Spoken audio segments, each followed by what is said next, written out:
마음과 뜻과 정성을 들여서 하나님 앞에 예배하는 것은 하나님의 자녀된 본분이요, 하나님의 자녀된 기업인으로서 반드시 이루어져야 할 일이며, 하나님 앞에 예배드리는 시간이 가장 복된 시간이요, 가장 하나님께서 기뻐하시는 시간인 줄로 믿습니다. 하나님 앞에 나오는 사랑하는 성도들에게 하나님의 복이 충만하기를 바랍니다. 또한 여러분의 마음속에 그리스도의 평안이 가득하시기를 주님의 이름으로 축원합니다. 아멘. 우리는 이미 복받은 사람이요, 예루살렘에 거하는 자들이요, 베델에 거하는 자들입니다. 다른 말로 하면 평화의 집에 거하는 것이요, 떡집에 거하는 것이요, 생명의 떡을 먹고 교훈의 떡을 먹고 축복의 떡을 먹는 것, 그것이 바로 교회요, 하나님의 사랑하는 자녀들이 받을 기업인 줄로 믿습니다. 우리가 받을 기업이 너무나 많이 있습니다.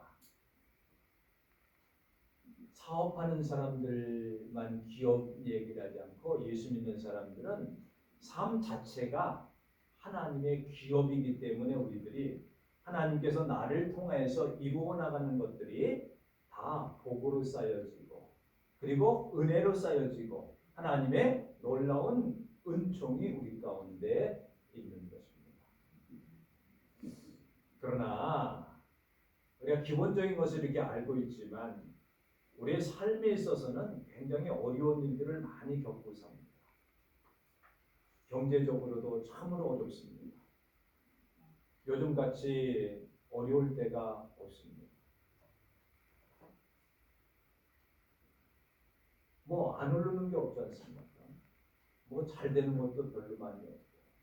그러니까 이거는 우리나라뿐만 아니라 전 세계적으로 러시아와 우크라이나와의 전쟁 속에서, 또한 여러 가지 갈등, 그다음에 자꾸만 그런 것들이 물류라든가, 또 국내에서 뭐 파업을 한다든가, 정치적인 상황 가운데서 민생을 돌봐야 될 텐데 그러지 않냐고 다들 뭐 쌈박질만 한다든가, 이런 것들을 볼 때 굉장히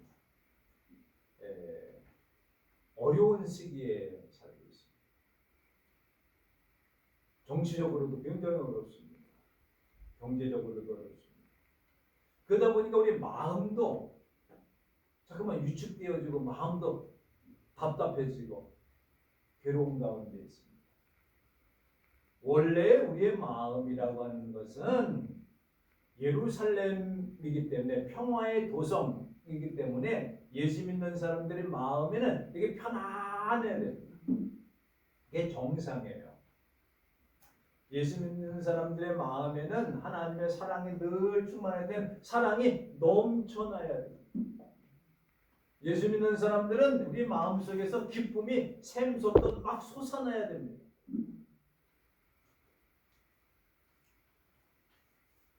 그런데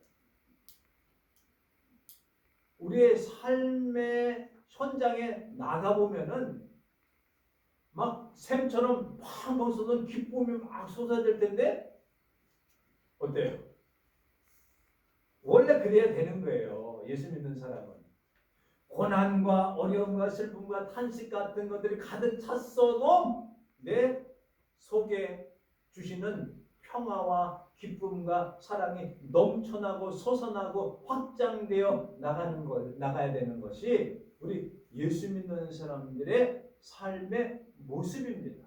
이게 진정한 모습이에요. 근데 우리 삶의 현장에 와서 보면은요, 그렇지 못하다는데 거기에 문제가 있는 거예요. 그럼에도 불구하고 나는 기뻐해야 되는데, 세상의 어려움과 고난과 환난과 시기와 괴로움이 나에게 다가오는 그 현실 앞에서 나는 무너져 버릴 때가 많았어요. 무너졌다는 것은 내가 막 쓰러진다는 것보다 내 기쁨이 사라질 때가 있어요. 소망이 가득 차고 하늘나라에 대한 소망을 가지고 살아야 되는데 하늘나라의 소망보다는 이 땅의 소망을 바라볼 때에 무너지는 경우가 있어요. 그렇지만 우리 예수 믿는 사람이 반드시 기억할 것은 가장 좋은 것을 주시는 하나님, 나와 함께 하시는 하나님, 나를 그럼에도 불구하고 돌봐주시고 계시는 하나님, 나에게 은혜를 끊임없이 베풀어 주시는 하나님이심을 믿어야 합니다. 그리고 기대를 해야 됩니다. 소망을 해야 됩니다. 그리고 하나님의 약속을 믿고 따라 나가야. 우리가 2022년도는 이사야서를 매주마다 말씀을 전하는데, 우리가 54장에 나와 있는 그 지난주의 설교를 기억하시면은 기억나는 것들이 있을 거예요. 이스라엘의 모습이 어땠는가? 거기에 보면은 생산하지 못하는 여인이었다. 과부와 고아와 같았다. 늘 버림받은 것 같았다. 책망을 받고 진노함을 받아서 아주 나는 아무것도 아닌 것 같이 그냥 너무나도 힘든 상태다. 이런 얘기들을 했습니다. 오늘 본문에서도 마찬가지로 그런 내용들이 나와요. 예루살렘은 아까 뭐랬어요? 예루살렘이라고 하는 말 자체가 평화의 도성. 내 속에 예루살렘이 이루어져야 내 마음에 평화가 있는데, 근데 그 성이 어떤 모습이었냐면 오늘 본문의 말씀은 너 곤고하고 11절에 보면 곤고하고 광풍에 요동하여 안위를 받지 못한 성이었다. 이렇게. 아니, 예루살렘이라고 하면은 하나님의 성전이 멋지게 있고 거기에는 하나님 앞에 예배가 있고 기쁨이 있고 찬송이 울려 퍼지고 그런 많은 사람들에게 평화와 기쁨을 전해주는 그런 곳이 예루살렘인데, 하나님께서 이사야 선지자를 통해서 예루살렘을 말하기를 뭐라고? 너 곤고하고 광풍이 불어서 요동해가지고 안위를 받지 못한다. 풍파에 시달렸다. 폭풍에 시달렸다. 광풍으로 고생을 한다. 곤고하다. 안위를 받지 못한다. 위로를 받지 못하는 성이었다. 원래의 예루살렘 성읍은 평화의 도성이요, 사랑과 은혜와 말씀이 충만하고 예배가 있고 거기에는 기쁨이 있고 소망이 있고 그런 곳이 예루살렘인데, 지금 현실은 어떻습니까? 곤고하고 환난을 당하고 동정도 받지 못하고 찢기고 성이 다 무너지고 불타버리고, 성전에 있던 모든 성전에 있던 기구들이 있잖아요. 제사를 드릴 때 쓰는 기구 다 뺏기고, 노스로 만든 기둥들 다 뺏겨가고 바벨론으로 다 뺏겨가고 불타버리고 아무것도 남아요. 사람도 쓸만한 사람들은 다 잡아갑니다. 짐승들이 가득하고 아주 황폐하고 불모지가 됐고 무법천지가 된 곳이 예루살렘. 어디서 위로를 받습니까? 희망이 있습니까? 예루살렘에? 소망이 있습니까? 예루살렘에 이렇게 다 불타는데 기쁨이 있습니까? 없어요. 그러면은 하나님께 왜 이 성이 이렇게 무너졌습니까? 왜 불타버렸습니까? 원망하고 불평하고 하나님에 대항하고 싸우자고 덤벼들 겁니까? 이건 예루살렘이라고 하는 것은 단순히 당시의 예루살렘뿐만 아니라 오늘날 한국 교회, 오늘날 사회, 오늘날 나 자신을 말하고 있는 거예요. 자체적 개시성으로 볼 때에. 그런데 하나님께서 위로의 말씀을 전합니다. 누굴 통해서요? 이사야를 통해서. 걱정하지 말아라. 내가 그 성을 다시 재건할 것이다. 다시 굳게 세울 것이다. 어떤 모습으로 세우시냐? 화려한 채색으로 그 돌 사이에 청옥으로 기초를 쌓고, 홍보석으로 성벽을 쌓고, 성류석으로 망대를 쌓고, 그리고 성문을 만들고, 성류석 성문을 만들고, 그 두 테두리 모든 것들을 보석으로 꾸밀 것이다. 어떻습니까? 상상이 되어집니까? 그 큰 성을 다 보석으로 만드시겠다는 거예요. 이건 하나님의 약속입니다. 근데 우리는요, 너무나 큰 것을 약속하면은요, 잘 믿어지지 않는 경우가 있어요. 내가 예를 들어서 부모가 자녀에게 뭘 해주려고 하는데, 사주려고 그랬는데 가능한 게 있지 않습니까? 가능한 거. 불가능한 거면 안 믿으려고. 왜? 너무나도 상상이 잘 안 되기 때문에. 지금 현실을 보세요. 현실이 있던데, 이런 상태인데 어떻게 그 큰 성을 만들어 주시겠다고 하는 겁니까?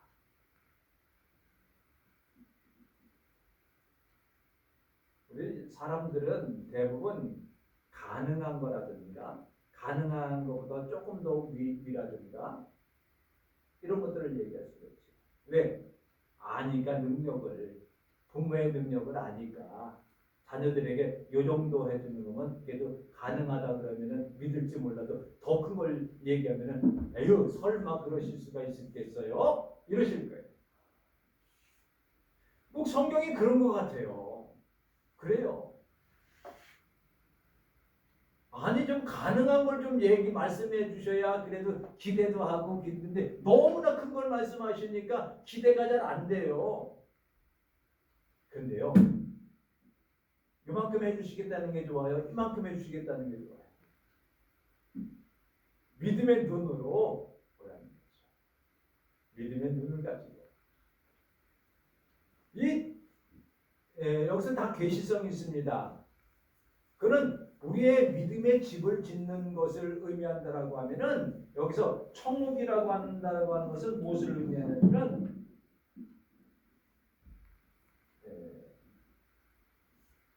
청옥으로 기초를 쌓겠다라고 말씀하셨는데, 그 기초라고 하는 것은 무엇을 말합니까? 아주 든든한 게 기초 아닙니까? 든든한 거. 든든한 게 기초인데, 그것은 어떤 환란이 오거나 핍박이 오거나 기근이 온다라도 무너지지 아니하는 아주 단단한, 견고한, 그것을 뭐라고 표현할 수 있느냐면은,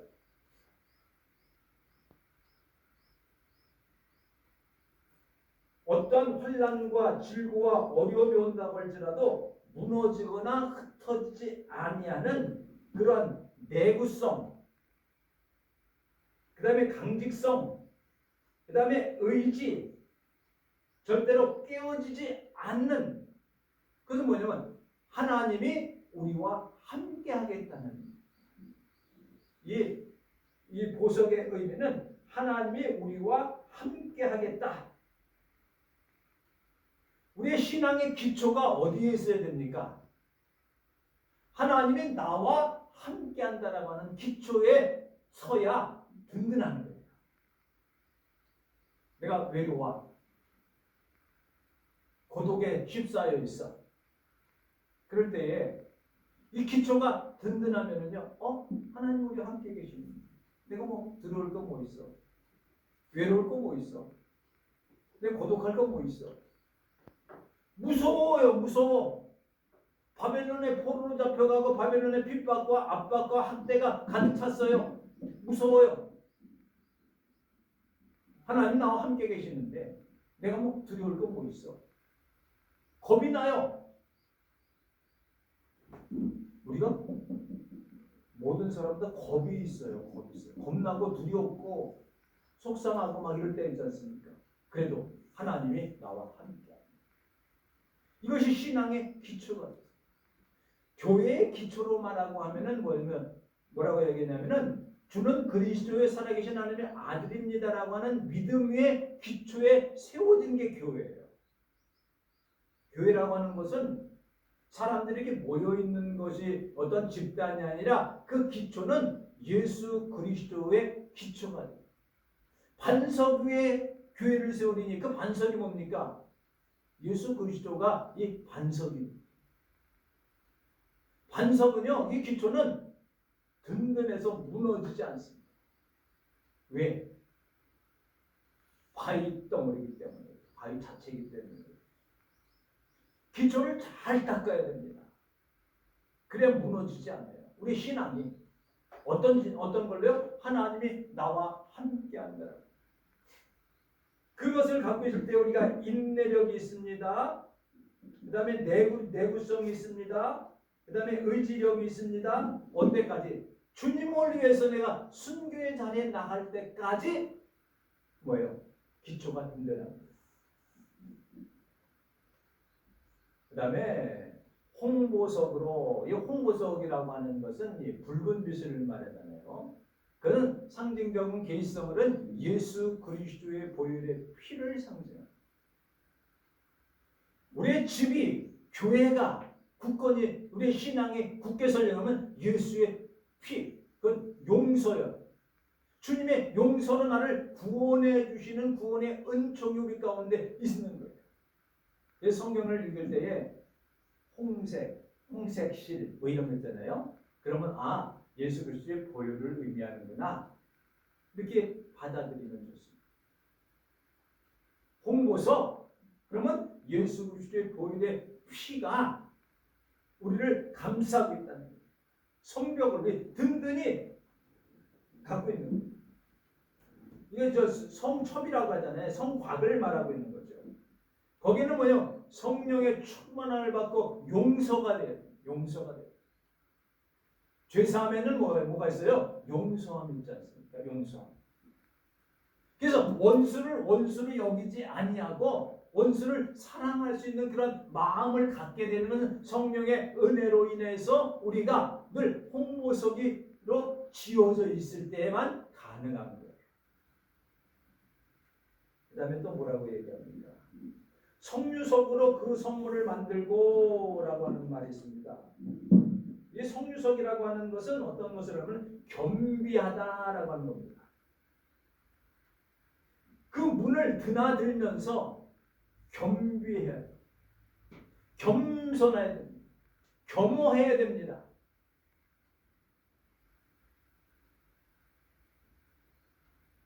겸비하고 겸허하고 겸손하고 하나님의 성전에 들어갈 때마다 평강의 역사가 나타나는 것이 그 문입니다. 들어오면 나가면서 평강이면.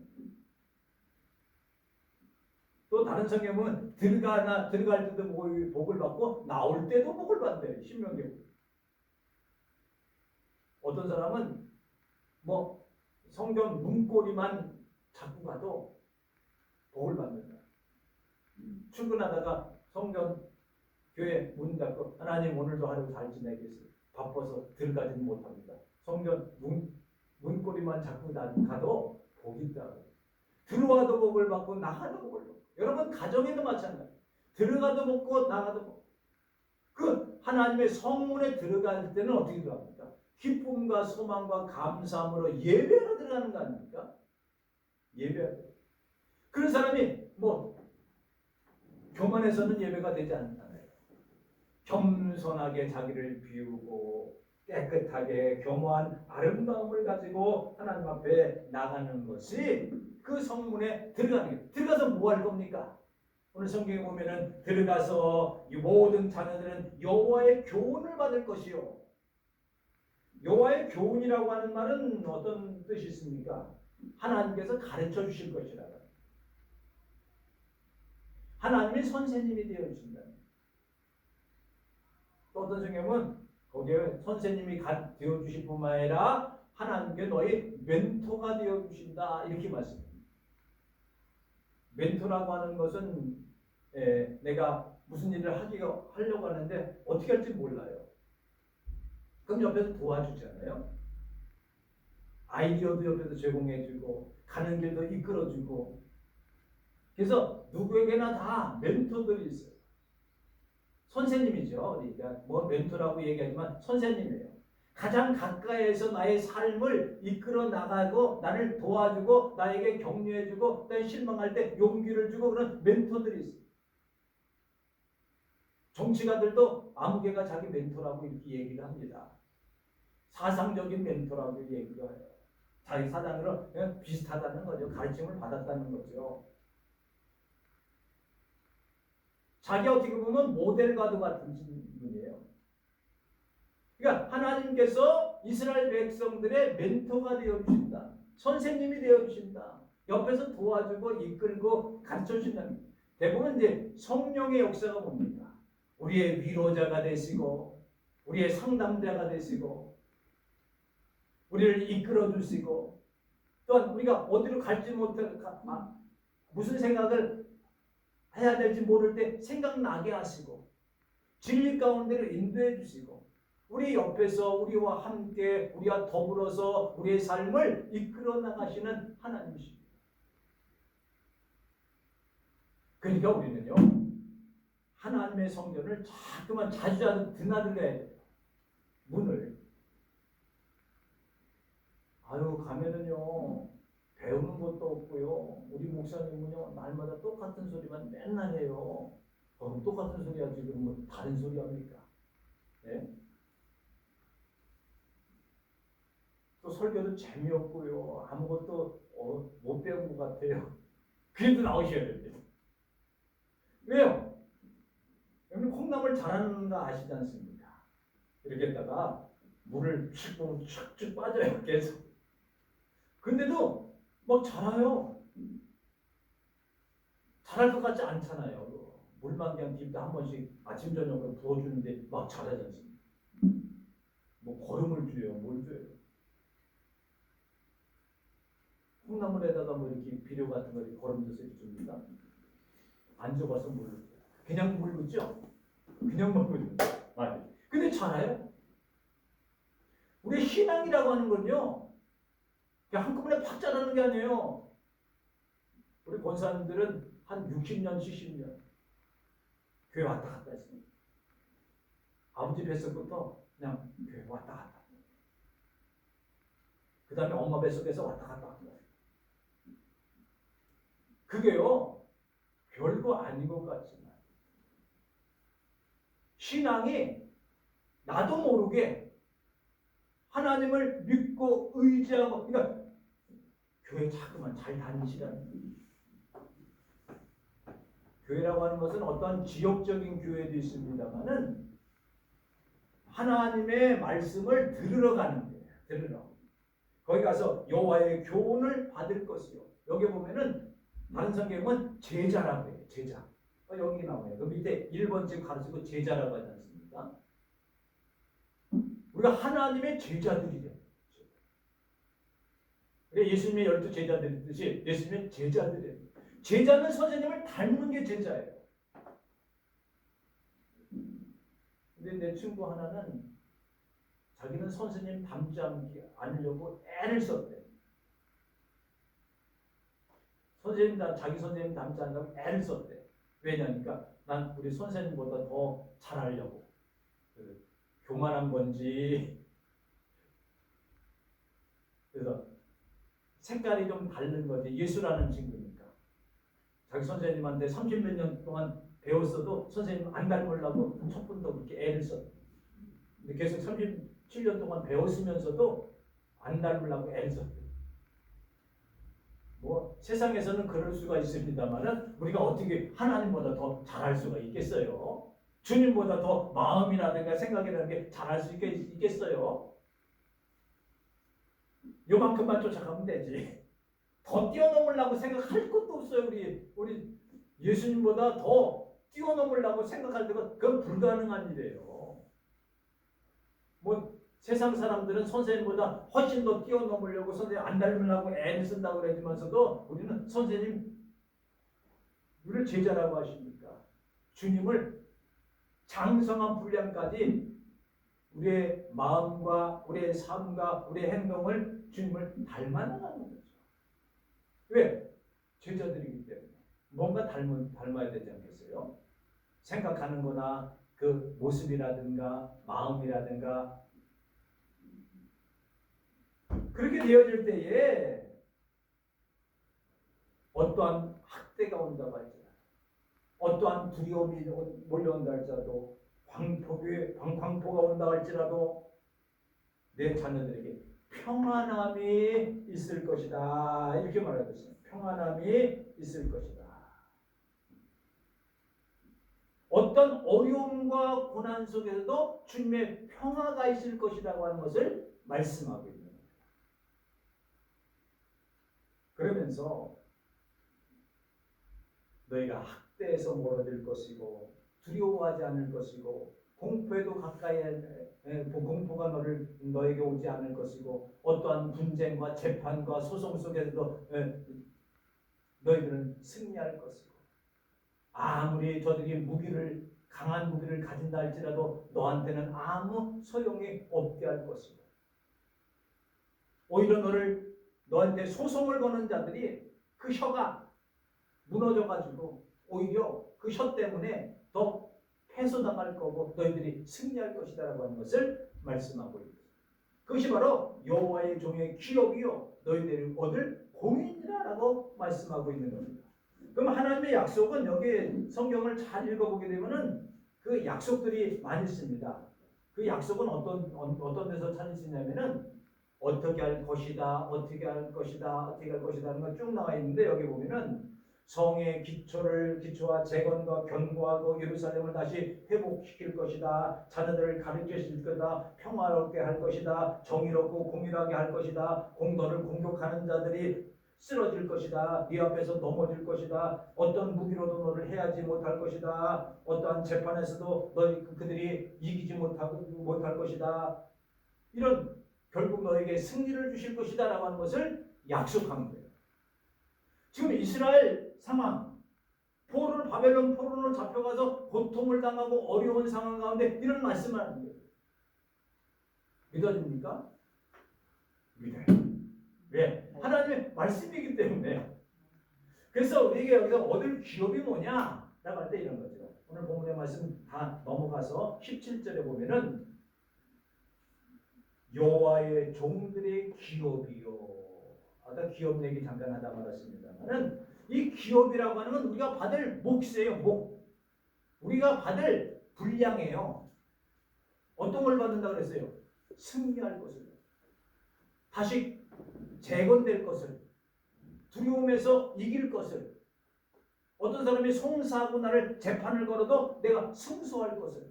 어떤 무기들이 가득한 걸 나를 치려고 한다 할지라도 그 무기가 나를 해하지 못할 것을. 공포와 학대와 두려움이 나를 덮친다 할지라도 하나님은 딱 막아주실 것이라고 합니다. 그게 다 약속들이에요. 그게 우리가 받을 기업이에요. 그래서 하나님께서 우리에게 가장 좋은 것으로 채워주신다라고 하는 기업이 있습니다. 우리의 몫이에요. 그렇기 때문에 하나님의 약속을 기대하면서 살아요. 기대하면서. 하나님의 약속을 바라보면서 살아요. 하나님의 약속을 확실한 믿음의 눈으로 소망하고 살아야 돼요. 하나님을 앙망하면서 살아야 돼요. 잘 안 되는데요. 그럴 때 어떻게 하는 거예요? 기도하는 거예요. 기도는 하나님의 약속을 붙잡는 게 기도예요.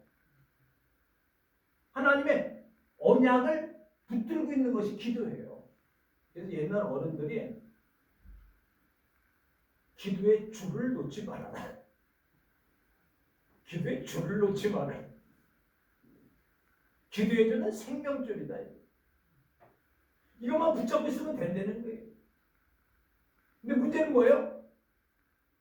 현실과 하나님의 약속이 너무나 갭이 크기 때문에 사이가 있기 때문에 이 기도줄이 잘 안 잡혀. 그러나 그 기도줄을 잡아요. 그래서 맨 처음에 기도줄이 무언가 했더니 기도하는 그 순서들이 있지 않습니까? 자기를 위해서 하고 가족들을 위해서 성도들을 위해서 또 존모에게도 하고 막 이런 그게 줄이 아니에요. 기도 자체가 줄이에요. 왜 그러냐? 현실과 그 약속이 너무나 차이가 그 간격이 크니까 잘 안 믿어지잖아요. 근데 어때요? 하나님 이거 확실한 약속 맞죠? 안 믿어지는데요? 야, 안 믿어지더라도 약속이니까 믿어봐. 믿어봐. 믿는 거예요. 그럴 때 여기 보면은 이런 거 있어요. 그들이 너에게 얻을 공인이라고 하는 말 속에 보면은 너희의 하나님께서 너희를 사랑하고 너를 보호하고 너를 축복하는 권리를 찾아줄 것이다. 권리를 찾아줄 것이다. 어떤 사람은 그렇게 번역을 해놨어요. 다른 성경에 보면 이 권리라고 하는 건 뭡니까? 이스라엘 백성들이 권리를 잊어먹었어. 하나님의 자녀로서의 권리, 하나님의 자녀로서의 본분, 하나님의 자녀로서 그 받아야 될 어떤 몫을 이런 것들을 다 빼앗기고 말았어요. 왜 뺏겼어? 엉뚱하게 다른 것을 의지하지 않습니까? 우상을 의지하고 바벨론을 하고 아시리아를 유지하고 애굽을 유지하고 세상을 유지하고 이러다 보니까 다 뺏겨버려서 권리를 내가 찾을 권리가 있는 권리를 빼앗겨버렸어요. 그 권리를 찾게 하겠다는. 그 다음에 그것이 중요한 건 너희를 승리케 해주시겠다는 거예요. 기도하시겠습니다. 하나님 아버지 그 크신 사랑과 은혜를 감사드립니다. 하나님께서 우리 마음이 예루살렘처럼 평화의 도성으로 자리 잡고 있어야 되는데 때로는 불안하고 외롭고 흔들리고 곤고하고 위로를 받지 못할 때가 너무나 많이 있습니다. 우리 하나님의 말씀인 하나님의 약속을 굳게 붙들고 하나님의 자녀로서의 권리를 찾게 해주실 뿐만 아니라 공의로운 삶뿐만 아니라 우리를 큰 하늘의 복으로 위로하시고 격려하시고 용기를 주시고 희망을 주시고 담대함을 허락하시고 우리의 멘토가 되셔서 우리의 선생님이 되셔서 우리와 늘 함께 하실 때에 우리의 삶이 믿음을 가지고 하나님의 몫인 하나님의 자녀들이 승리하게 하시고 성공하게 하시고 하나님 편에 서서 하나님께 큰 위로와 복을 받는 사랑하는 성도들 되게 하시옵소서. 주 예수 그리스도의 이름으로 기도 올리옵나이다. 267장 할 수 있습니다.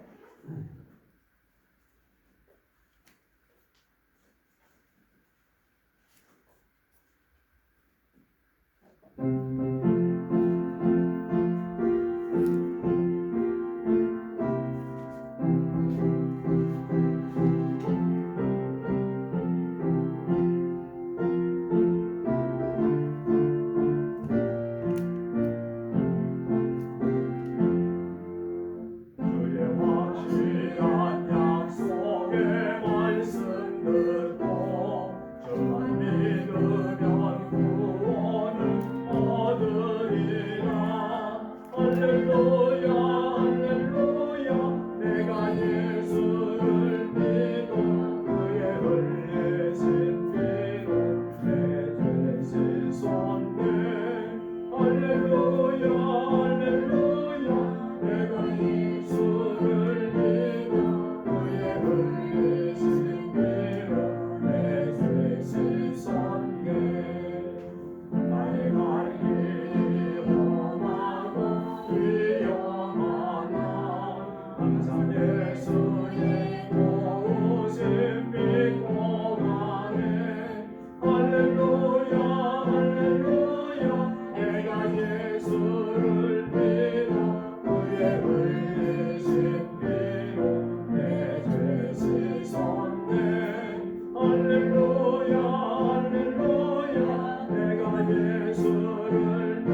오늘